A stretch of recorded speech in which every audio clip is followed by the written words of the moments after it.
Pace bene, masih di mea culpa. Sebelum kita memulai cerita saya tentang berkat pertama yang saya beri kepada orang tua pada hari pentahbisan, saya mau katakan jangan lupa tonton renungan-renungan singkat di channel Minorsum. Channel lain yang saya upload videonya, link ada di deskripsi video ini.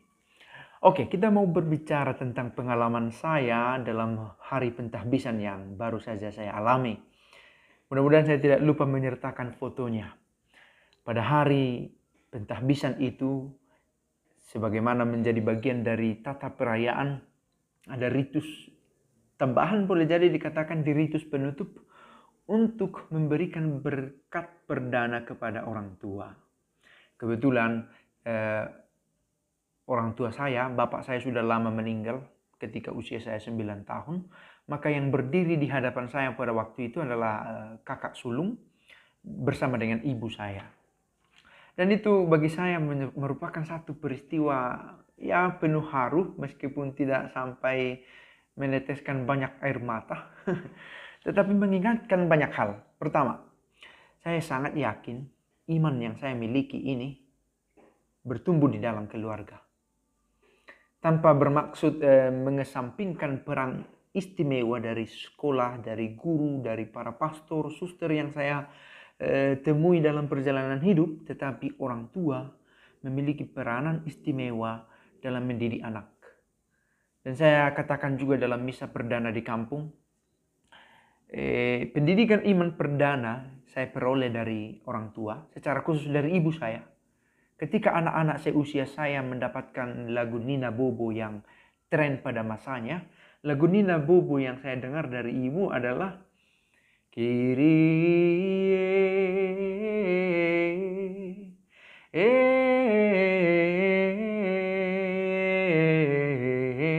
eleison.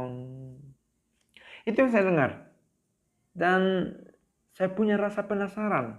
What kind of song this lagu macam apa ini, yang akhirnya membantu saya untuk semakin ingin mengenal gereja. Lalu dongeng sebelum tidur bukan tentang si kancil, si buaya, si kijang atau sejenis fabel itu, tetapi kisah tentang Adam dan Hawa. Terima kasih banyak kepada orang tua, kepada ibuku yang memberikan pendidikan iman.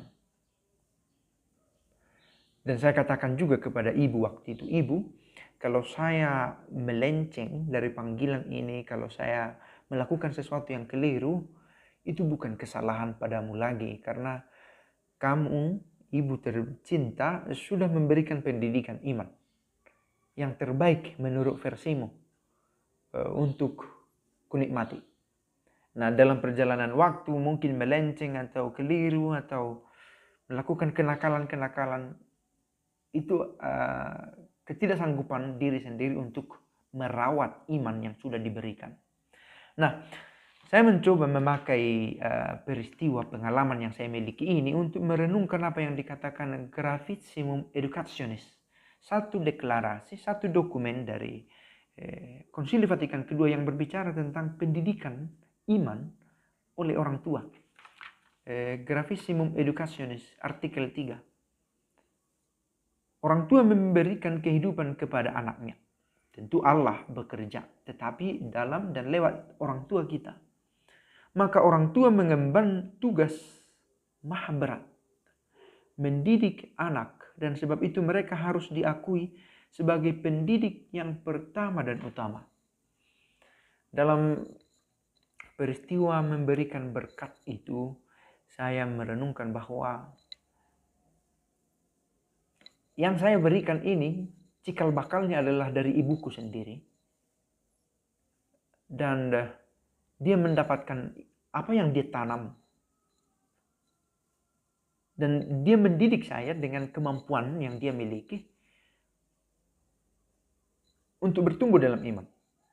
Untuk tetap memegang iman sebagai salah satu kekuatan hidup. Selain tentu untuk makan dan minum, istirahat, sandang pangan, kebutuhan-kebutuhan primer semacam itu. Dan tanggung jawab maha berat dimiliki oleh orang tua untuk mendidik anaknya. tentu bukan pekerjaan gampang. Tentu bukan pekerjaan gampang, terutama untuk pendidikan masa sekarang. Nah, ini bagian yang saya pikir perlu digarisbawahi. Pendidikan di masa sekarang. Ketika saya kecil, saya tidak kenal Facebook, saya tidak kenal internet, Mobile Legend, TikTok, YouTube atau sejenis itu. Maka saya tidak banyak opsi untuk menjadi nakal pada masa saya. Paling ya pergi main bola tanpa permisi, pulang larut malam. Berjudi, kecil kemungkinan untuk berjudi meskipun sering menonton itu dulu kala. Pada masa sangat muda. Dan di masa sekarang kita dihadapkan oleh banyak pilihan. Anak-anak dihadapkan oleh banyak pilihan. Bahkan pilihan itu ada dalam genggamannya sendiri. Yang tidak bisa kita kendalikan apa yang dia nikmati, apa yang dia baca, apa yang dia tonton. Tetapi video ini kiranya dimaksudkan bukan untuk memadamkan semangat orang tua dalam mendidik anak. Sama sekali tidak. Tetapi sebaliknya justru memberi semangat kepada orang tua untuk memberikan yang terbaik kepada anak-anak. Saya dalam hal ini bisa berbicara banyak. Tetapi yang mempraktekkan adalah Bapak Ibu sekalian yang menonton video ini. Yang membesarkan anak yang sekarang usianya 3 tahun, 4 tahun, 5 tahun, SD, SMP, SMA bahkan, yang mulai melawan sedikit-sedikit, yang mulai dengan gampang melupakan kebaikan orang tua.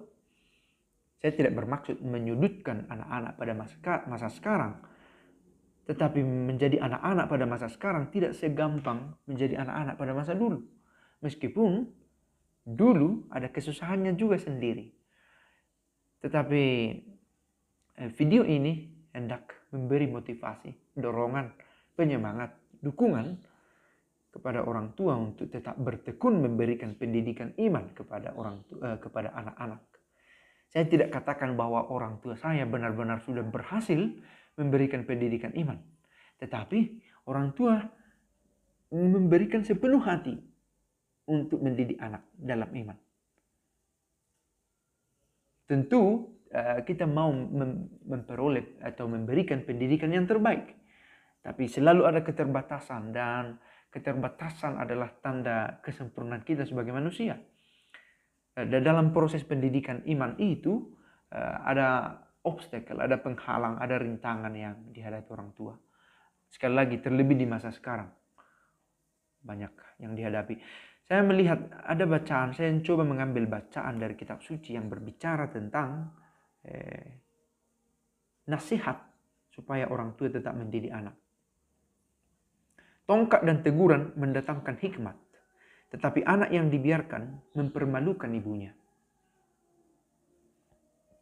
Amsal 29 ayat 15. Tentu perlu tongkat untuk mengingatkan, untuk memberi kendali, tetapi yang membawa hikmat.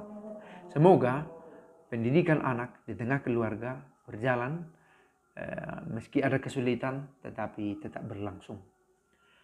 Pace e bene.